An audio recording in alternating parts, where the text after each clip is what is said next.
Welcome. Hope you are joining us on our second RoseyDaze Conversations chat. We'll give it a minute here before we kind of get started. And if you are live, if you're on with us, if you will put something in the comments so that I can see that you are here. There we go. If you're joining us, please just kind of let us know that you're here and we'll get started. Give it just a minute so that it shows up. You'll have to watch comments. I'm terrible about that part. Very good. Renee, Corey, good deal. Got a couple that found it. I had someone that was trying to find it and they weren't being successful.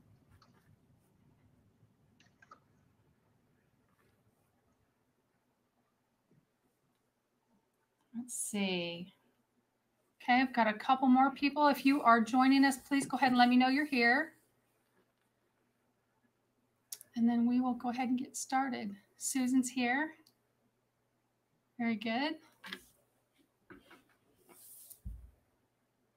All right, looks like we've got a few people.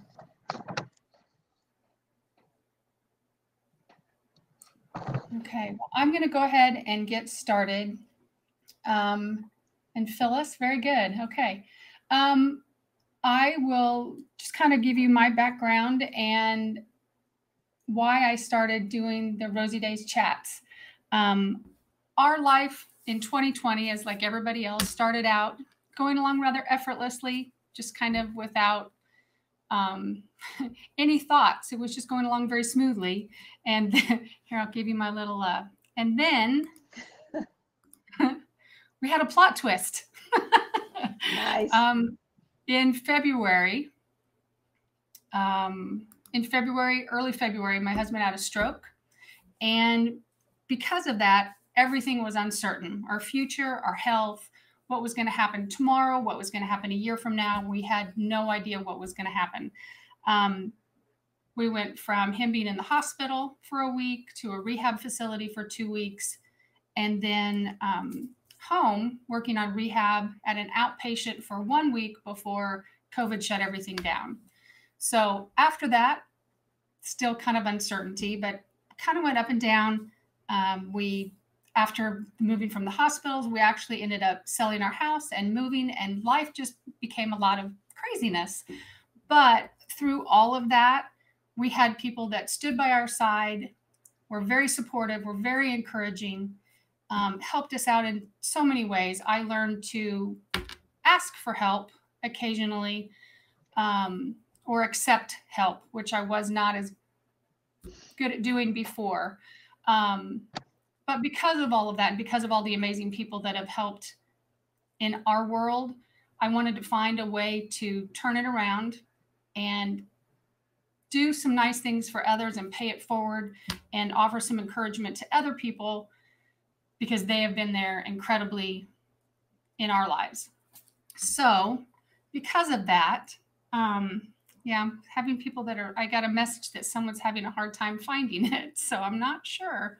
But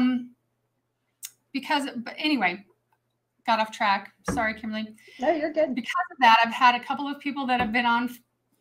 Susan was on last week. We were talking about positivity. And this week, I am very thankful that my guest is Kimberly Wright. And I'm going to get Kimberly's little intro here. So that's just kind of to help you see what the amazing things. So Kimberly is a wife, a mother, a businesswoman. She graduated from OU with a degree in psychology. She was named the 2009 National Mother of the Year, and I want to hear about that. Kimberly and her husband, John, have been married for 24 years. They have 4 kids, 3 boys and 1 girl, ages 14 to 20. They own Exodus Advisory Services, and where Kimberly is a copywriter and who writes marketing website content for small business owners. As well as copywriting, Kimberly has written 2 books, numerous articles, and hundreds of blog posts, which I'm trying to start. So I'm very excited to keep reading. I've read some. You can follow Kimberly's blog. Her email is there at kimberlywrightauthor.com. And you can also find links to her books And she also says that she's a taxi driver to her kids' sporting events, which many of us can relate to. Yeah. She's head chef at her own kitchen. I'm head pastry chef. Nice. And a skincare nutrition consultant and her own Queen Candy Crusher. So is that the game Candy Crush? Yes, absolutely. I can rock it. So Kimberly, welcome. I'm glad that you're here. Oh my gosh, thank you so much. I was so excited when you invited me to join you here. I hated to miss last time, and I got to go back and watch you and Susan Harrison, Dr. Susan Harrison, have a conversation, and that's always fun. You're phenomenal. She's phenomenal, and she's so high energy. I mean, she's kind of a tough act to follow, so I'm glad there was a little space in between her and I talking, so that way it's not like I'm having to follow her exactly. So anyway, I'm really excited though. Thank you for just honoring me with the invitation. And I love the theme that you chose, being an author and loving books and the written word as much as I do. And then, just talking about this is, it's just a chapter of our lives. It's just a good reminder that we need to persevere. It's just a chapter. So I was really thankful that you allowed me to be a part of this theme. Yay. Thank you.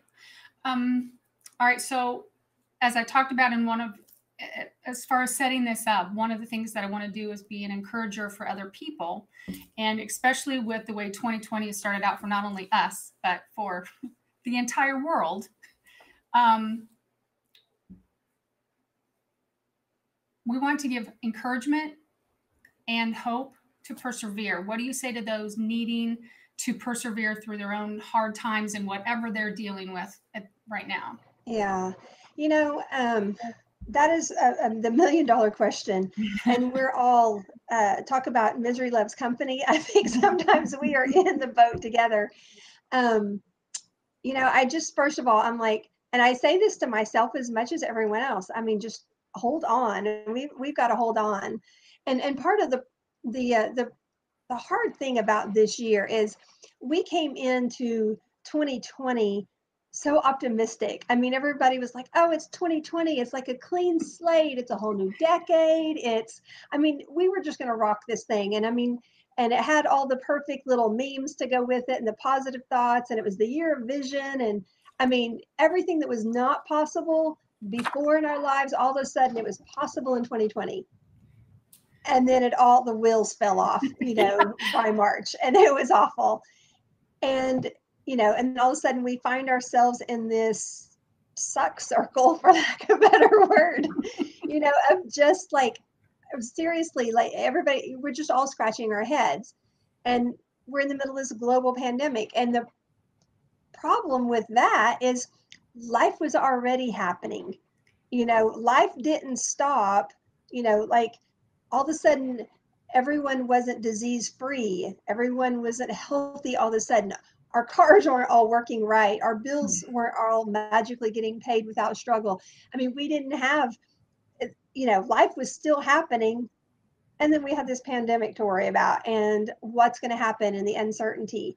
And I think that's kind of been the hardest thing, is that we came in with such high expectations. And that's really the level of our disappointment, is like the level of our expectations being up here and then the reality here. And so that varying degree, that's the level of our disappointment. And sometimes the higher our expectations were, the more we feel like, we just crash and burn. And, outside of a pandemic, when things like that happen a few times in a row, then we start like kind of conditioning ourselves of, oh, well, every time something goes good, it's going to go bad. Something's going to go bad. I'm very guilty of that.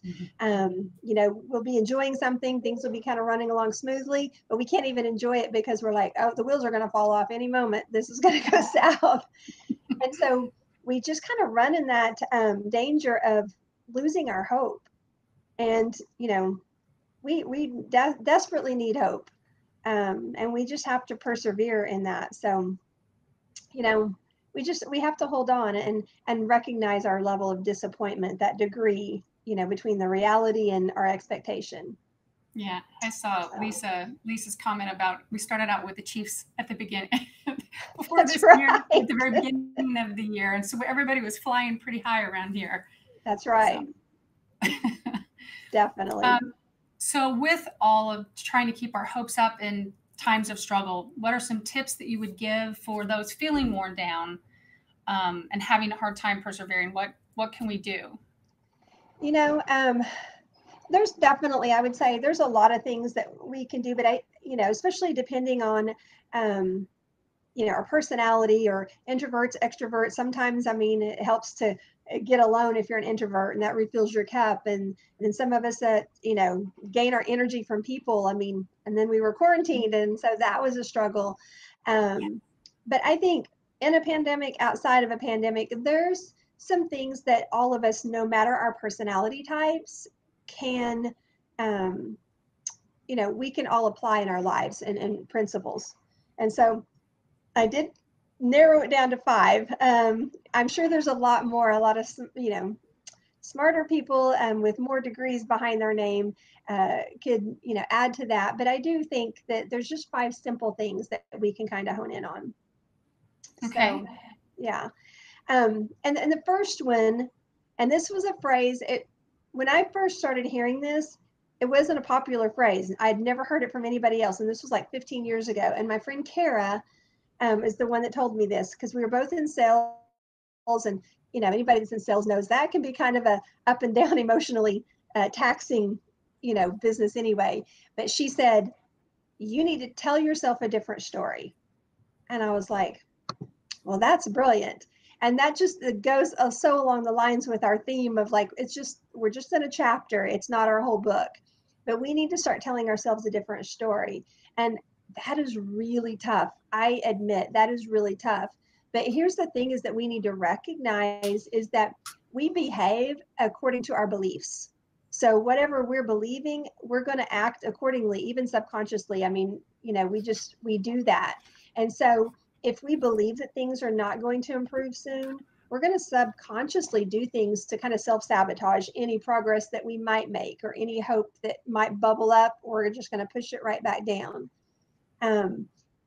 Like when things, for an extended period of time, I'm not talking about just like the one-time thing, but like when your car breaks down 6 times in a row and you're like, are you kidding me?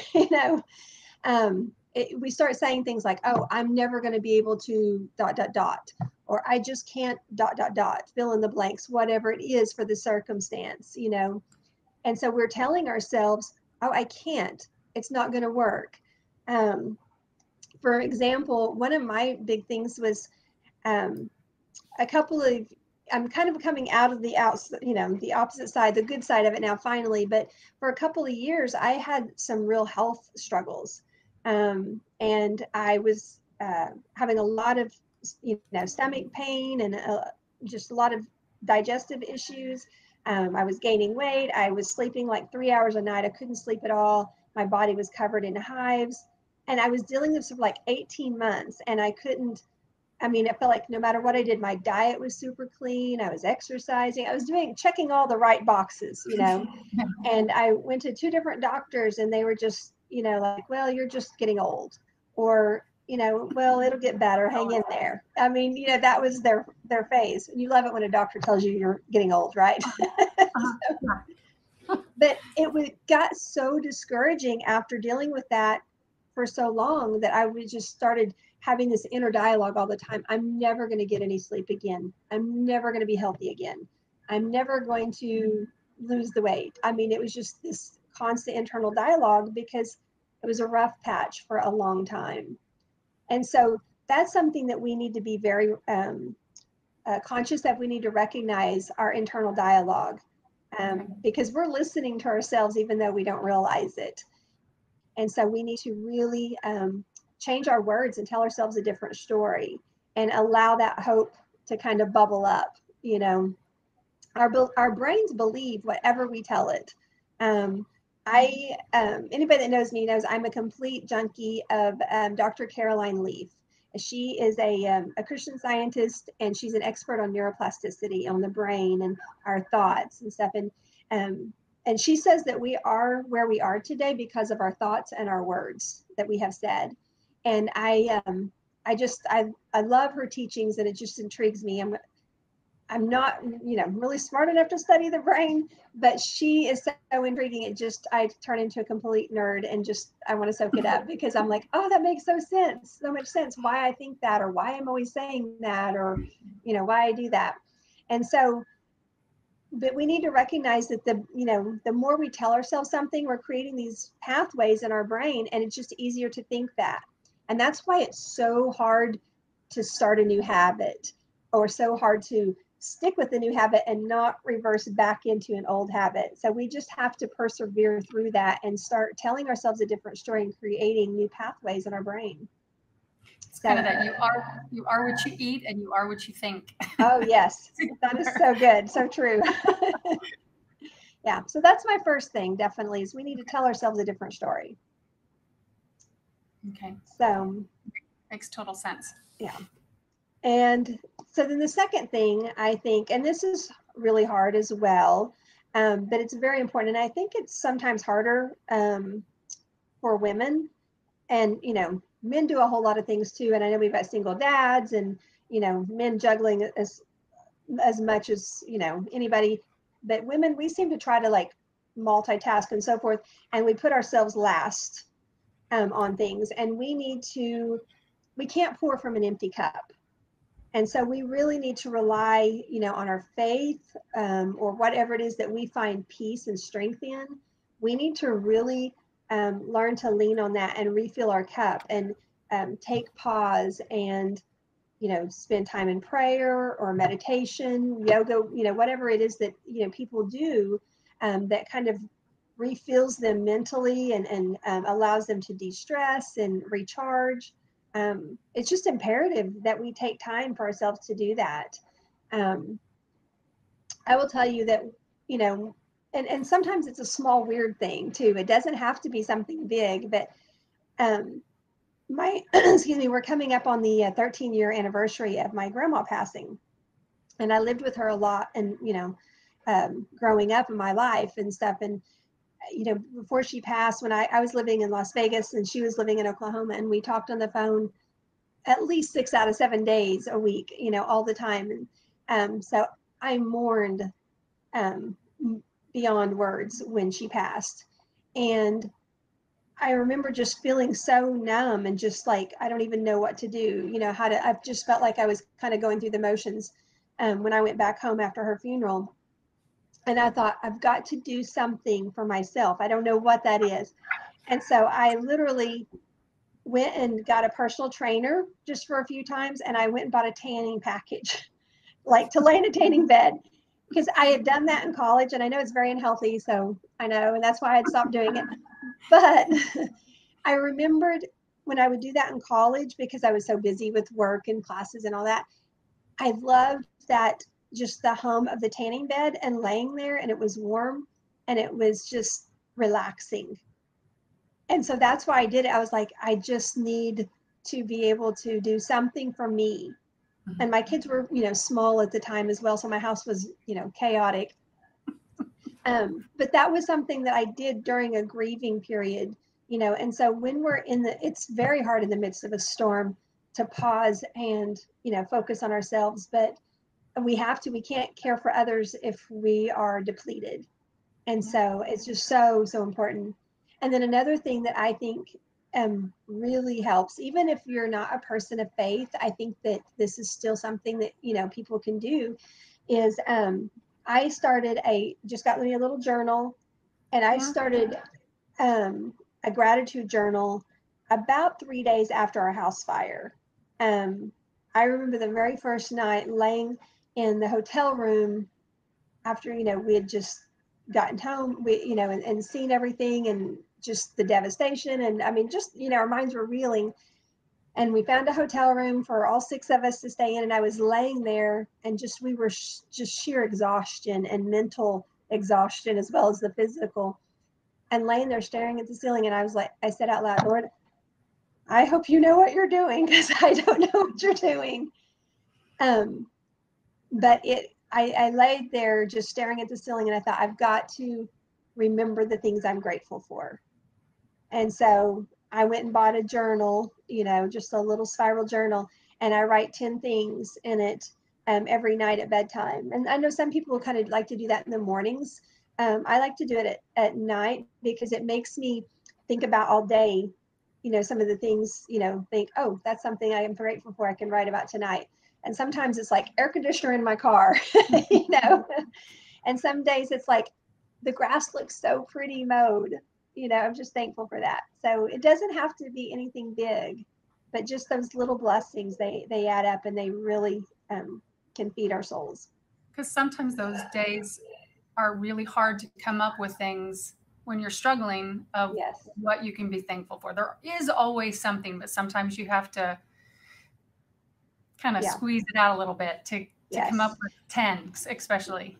Yes. And I mean, you can do 3, you can do 5, but you know what? You're so right. Because like some days, I mean, I could have come up with 15. And then other days I get to 3 and I'm just sitting there staring, and I'm like, okay, it just has been that day. And so it's like, I'm grateful this day is over. So yeah, we can find things. Yeah, absolutely. Yeah. I'm going to put up, I was going to say, I know you're still sharing. Can I go ahead and put the 5 things up so that people can see? Yes, okay. Absolutely. Very good. There's Corey suggested, Lisa asked actually the name of the author that you were talking about before. Dr. Caroline Leaf, and actually at the end, you have a picture to show them as well, but it's Dr. Caroline Leaf, and she's written several books, but I listen to her on YouTube all the time. Podcasts, literally, I'm kind of like a little creepy stalker for her. So, she has a very thick accent and she speaks very fast. And I'm not talking like Southern accent, I'm talking like South African accent. So I do have to listen to her the same thing a couple of times because I'm kind of like, what'd she say? What'd she say? So that's one of those where it would be really nice to have subtitles so that you can see it. Yes. Yes, do that occasionally. And then Corey mentioned a book suggestion, which is great because that's going to feed into later. The Story You Need to Tell, Writing to Heal from Trauma, Illness, or Loss by Sandra Marinella. Awesome. Okay. Good, because we're going to ask for suggestions. So we are. I love that because I can't get enough books. I'm writing them down everywhere. So I have a running list. Absolutely. So, all right. Okay. So then the next one is take action.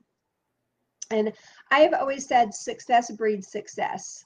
Action begets action. And I know that Susan, she says a lot of times action breeds action. So I think in a lot, we're kind of saying the same thing. And one of the things that I forgot to mention earlier when we were talking about just the persevering initially and, what we could do, I had shared with you before, I'll latch onto like a saying or quote, it'll resonate with me, and I will hang on to that thing for like 2, 3, 4 years until I find a new one that really resonates with me. And so the one right now that I'm latched onto, and I have it like on my grease board, I've got it on my landing page of my Facebook, of my website, is that I didn't come this far to only come this far. And so that really keeps me going. But with this the action and the success, breeding success, one of the sayings that I had on my wall for probably 10 years, and it said, one dream becomes real, 1,000 more become possible. Oh. And that's why I say, one dream becomes real, 1,000 more become possible. Oh, okay. Nice. And that's why I say that, success breeds success, because once we accomplish one thing, all of a sudden our confidence level goes up, our skill level might even go up, and we're like, okay, I can do this. And we're willing to take another little risk, and we're trying, a little more steps at a time. And so, but in order to have even the smallest success, we have to do something. And honestly, there's days I know when you're in the middle of, turmoil or tragedy, or, after your husband had a stroke, I mean, you probably woke up and thought, I don't even know what to do. I don't even know, after I put my feet on the floor, now what? And so that's why I say just action begets action, but it has to be just one tiny thing. We sometimes we think we have to eat an elephant in a whole bite, and it's just the one tiny little thing. For example, think about, like, and I've been so guilty of this. Have you ever said, okay, and this is like prior to my health issues, but like, I'm going to lose the weight. I'm going to lose 10 pounds, or I'm going to, get healthy or get in shape or whatever it is.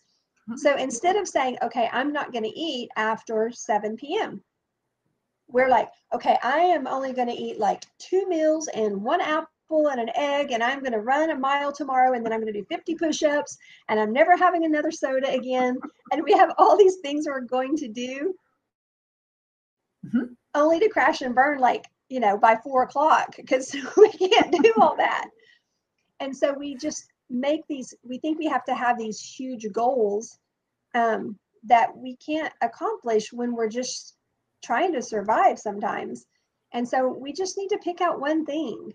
And for some people, sometimes it may be just like getting your kitchen sink cleaned, we just have to find one thing that's going to, like, okay, what's going to feed my soul right now? What's going to check something off the list? And I know what it's like when you have this really long to-do list, and it feels like it's getting longer and longer, and you're like, I have to do everything. But if we do just one thing, just one tiny thing, that will help us move forward and will encourage us. Which also leads me into the next point, actually, is that we have, we need to stop doing everything at the same time. Because like I said, we just try to do so much. And, sticking with our book theme, you and I talked about this as well, we need to read one book at a time, finish that one, and then go to the next one. As opposed to me having like 5 books going on for 3 months, and I haven't finished a single one of them. And it kind of be like that with our, with the things that we try to do in our lives. We have a tendency, and again, especially if we're, women, we're moms, we're wives, we, have a career, we volunteer at school, we volunteer at church. I mean, we have this plethora of things that we do, and we're trying to do too much. And we feel like we have to do it well because we see somebody's Facebook post and they look like they're doing everything really good. So we have to too. And we know that's not reality. There's a saying in church that 20% of the people do 80% of the work. And that's probably a very accurate statement. But I think it's kind of the same in our lives as when we're a doer, when we're someone that's doing a lot, we try to do 80% more than we really should. We will cram our calendars in with everything. We're like, oh, there's 30 minutes free. I can volunteer for whatever, And my husband, he took me on a trip for my 50th birthday this summer, and he and I got some alone time, and it was really wonderful. But we sat out one night on our balcony of the condo, and we were in Colorado in Breckenridge, so it was nice and cool, and it was just wonderful. And we sat there for 3 hours, just, talking. But one of the things he said to me is like, I would love for this year for you to just do one thing. Stop doing 100 things. He's like, I don't care what it is, whatever the one thing is you want to dedicate yourself to, great. But, he's like, I've watched you spread yourself so thin for so many years. And he's like, I would love for your 50th year, that's what you do, is just one thing. And I know that may not. So I have a question. Yes. Yeah. So I have a question. So I'm wondering, of the people that are watching, because I know some of the people that are watching, how many of them have been told the exact same thing? So just put a little note, or just, I'm curious of how many of you have been asked to not spread yourself quite so thin. There might be a few, maybe, or they may not agree. Well, and here's the sad thing, and they can probably admit to this as well, if we're all being honest. that's not the first time that my husband has said something about it or mentioned it or asked me to do something less. It's just the first time I guess I paused long enough to listen and, you know, be open to suggestions. How's that? Yeah. So one person, Gina said yes. Yeah. Okay. Lisa and Corey. Yeah. Yeah, there's a few. Okay. So yeah. Okay, good. So we're not alone. No. Yeah. But anyway, so that's just number 4. It's just that, you know, I would love, and I know it's not realistic, you know, we can't, you know, stop mothering and wifing and, you know, so forth. But I think we all know the intention behind that is it's okay to say no to things. And for those of you that are, you know, Bible readers, that Hebrews 12:1 is really kind of applicable in that. It says that let us throw off everything that hinders and the sin that so easily entangles. And so that part that says everything that hinders, and it's not, you know, the second part's talking about sin, but that first part is it's not always bad things that we're doing. I mean, we think that, well, it's a good thing. We're volunteering at church. We're, you know, or we're helping at the school classroom or the whatever. I mean, it's a good thing. And sometimes it's not the right season for that. Sometimes we have to lay things down for a while. And especially in a rough patch or when we're in a trial or a test, we have to be okay with letting go. Yeah. And someone, I think Corey even mentioned sometimes even adding something positive when you were coming up with, trying to remember when you were talking about exercising and eating and trying to get on track with that, adding something positive that would make you feel good as a part of, as well as instead of taking something negative away might be a better way to do that as well. That's right. You know, adding in an evening walk can be just as valuable mentally and physically, you know, so. Yeah, walking has definitely helped me get through the last 6 months. Yeah. And I see Susan commented it can hurt marriages when we do this. So happy you listened. Yeah. And she's right. I mean, yeah, because sometimes I know, you know, my husband and I through the years, especially when the kids were younger, it's just like, and he travels for work. And so it's like, we're kind of 2 ships passing in the night. It's like, you know, tag, you're in, I'm out, you know, with the kids. So definitely. Okay, so then our last one, the last point is that making sure your inner circle is a safe place. And I just think that's so important. You know, that sometimes when we're in a bad place, we need to circle the wagons. And here's the thing that we have to remember and understand is not everybody we love gets to be in the circle. And we still love them, but they, you know, they can't be in that circle at that time for that particular season or for a particular reason. I've had, you know, girlfriends that were battling late stage cancer, and they limited very much who they allowed to come see them. Even family members or close friends, they were very selective because they didn't want that. They didn't want negative words brought in. They didn't want negative energy or anything that could, like, you know, kind of harm their spirits and their efforts and their battle. And you know, hopefully, you know, prayerfully, that's not our scenario, but whatever it is, sometimes we have to be careful. You know, I learned the hard way. So my oldest son is a type 1 diabetic and he's a celiac, and his diagnosis came in a very traumatic way because we almost lost him. He was undiagnosed for a long time and we had no idea. And so he was diagnosed with type 1, and then a few days later, he was diagnosed with celiac disease as well. Wow. And so we were reeling from the whole, because it was a traumatic experience. It wasn't just like we went to the doctor and they're like, hey, I think we need to check this out. I mean, it was a literal, you know, the doctor, emergency room doctor saying he almost didn't make it. If you had driven by, you know, he wouldn't have made it. And so it was traumatic for all of us, emotional and so forth.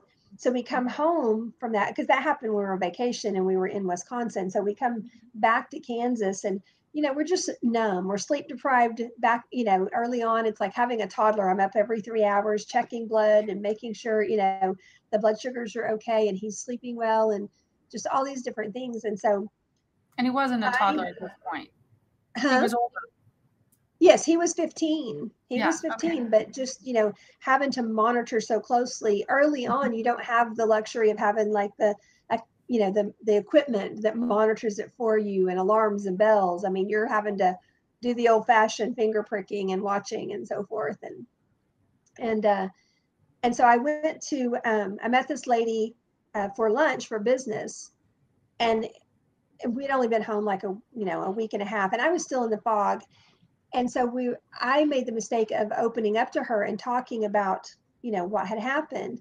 And her response to me was basically, if I hadn't fed him gluten, he wouldn't have gotten type 1 diabetes. Oh.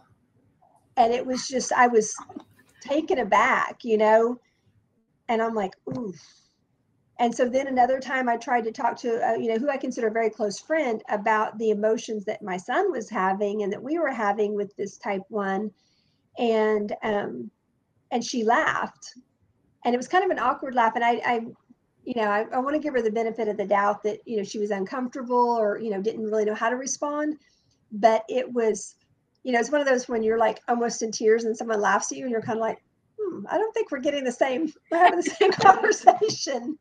No. And so that was a really tough but good lesson for me to realize we need to be careful who we allow in our circles in certain times in our lives, that we have to keep that inner circle tight.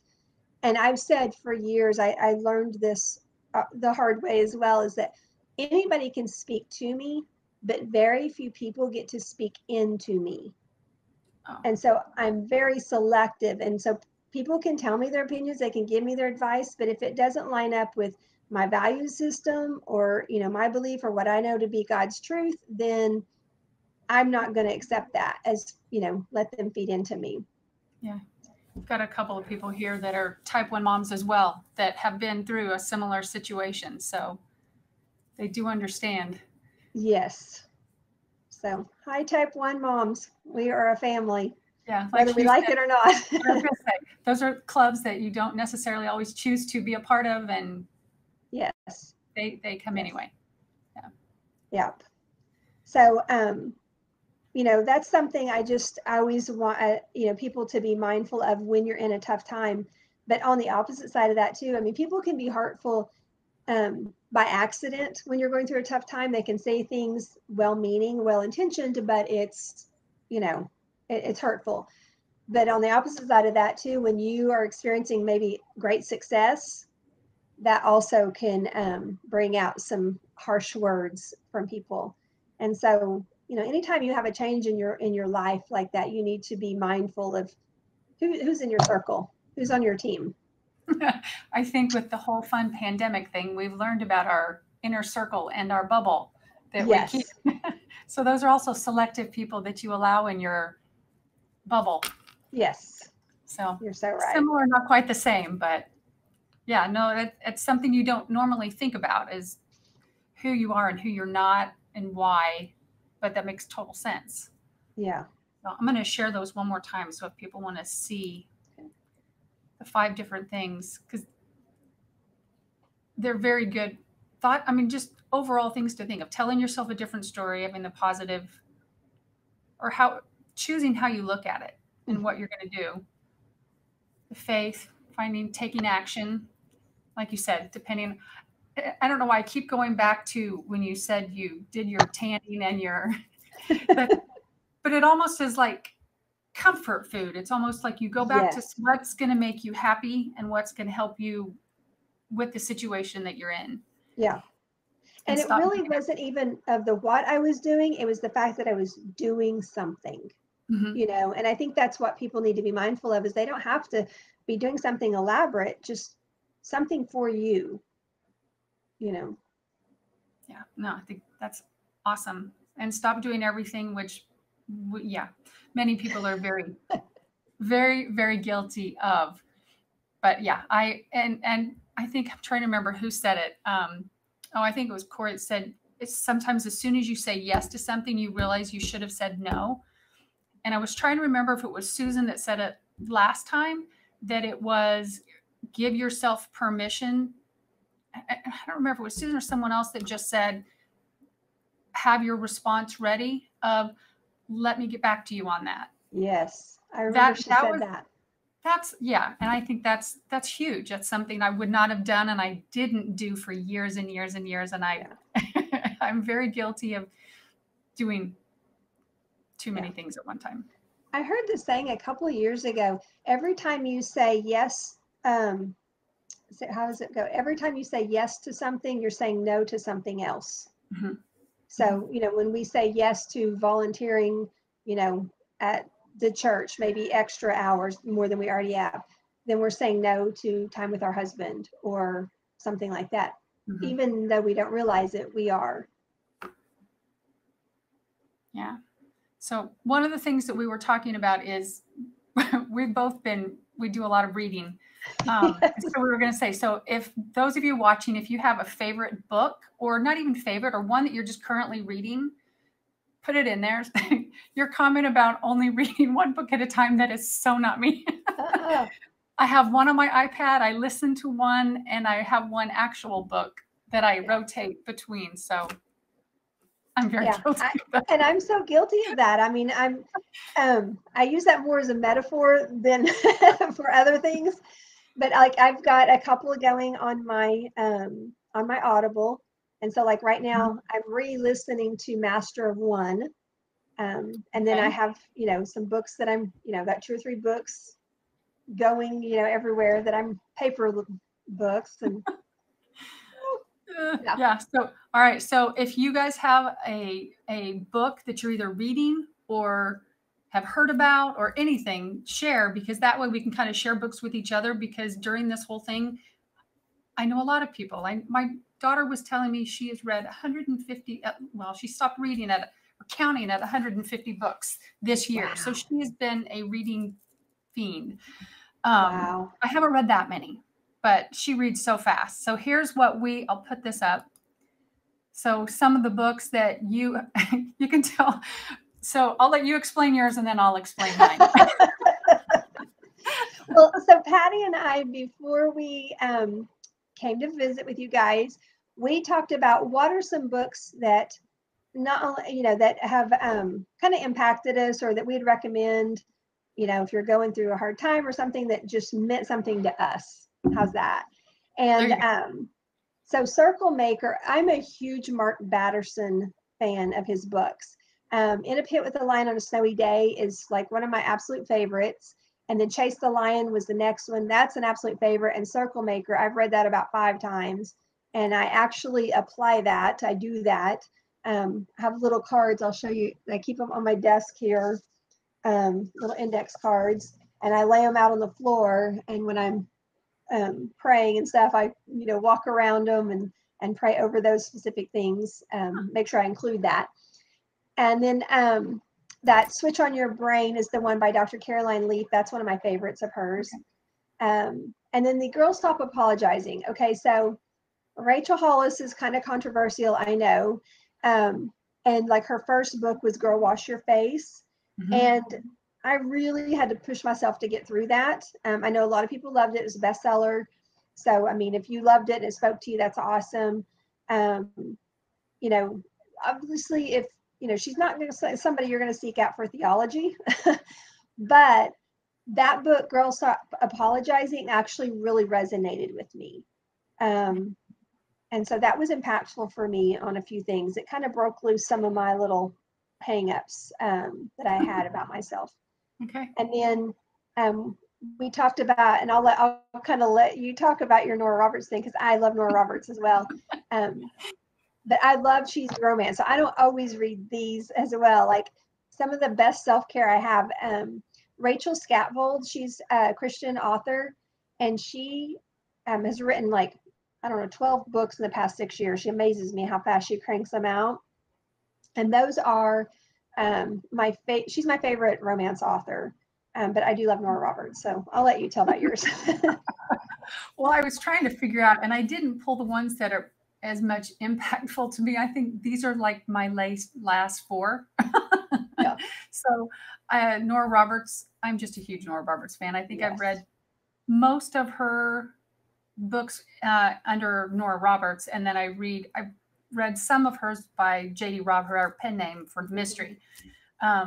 So yeah, that's my favorite go-to. Stronger After Stroke. That is one that is for both people that the stroke survivor and the caretaker. So it was helpful for me. Neil didn't really care as much. He didn't really read that as much as I did, but it was good for me to read. So I knew what he was going through. Right. So it was very beneficial on my side. Midnight Sun, that's the latest Twilight. So that's told from Edward's point of view, just FYI. Listening to the Audible of that one, which is kind of fun. Gotcha. My book reading is mostly escape, just my little fantasy land. So it's all good. The last one, The Road Back to You, it's just been fascinating. I know Enneagrams, and I always have a hard time saying that. My daughter, Midnight Sun. The Enneagrams have been interesting, and we all took the quiz to kind of find out our number and do that. But this has the book of how it came about, and it's just fascinating to me because it's, and my daughter and I were talking earlier today that you're not supposed to use it. It's not a tool. And he says in the book, if I catch students that say, "Oh, you are so a 6." And we were doing that jokingly with each other in our family because we know exactly their characteristics. But it's very cool because it talks about the good and bad of your personality, and everybody has them. Everybody has them, and it's good to know yourself. Well, he talks about it. It's a faith-based book, kind of, which I didn't realize. Yeah. And it was, you have to know yourself before you can know God. So it's a very interesting book, but it's pretty cool. Yeah, my daughter's escapism into books is the best. And who, me? Yes. Yes. But so let's see, a couple of other people. Lisa, Believing Out Loud by Kimberly Wright is really awesome. Oh, thank you, Lisa. Yes, it is. All right. So if you guys think about it, put some other book titles in there because it's fun to share books. I know people are always looking for book ideas. Mm-hmm. Yeah. Lisa, 50 plus Audibles a year. Yeah. Audible. And I think, our library here anyway goes through Hoopla to do their library online digital books. They're fabulous. Yeah. Anyway. Yeah. My husband listens to a ton. He rents them or borrows them from the library as well. So he's always reading something and listening to something, but he actually finishes his. So That's all right.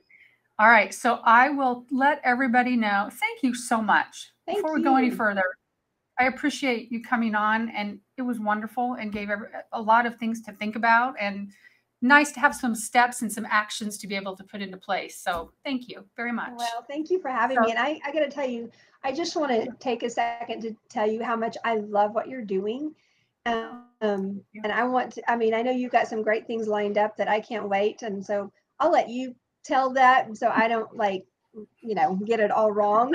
But I'm so excited about the things you have lined up. And I love that you're doing this. I'm going to be such a fan and be like in the comments all the time. So that would be wonderful. I appreciate it. As I joke many times, and the people that know me know this, that this was jumping out of my comfort zone and into someone else's 3 people over. So it's a little not normal for me. All right. So coming up, I am so excited. In 2 weeks, we're going to do photo organizing. And Sharon Stark is going to be joining for that.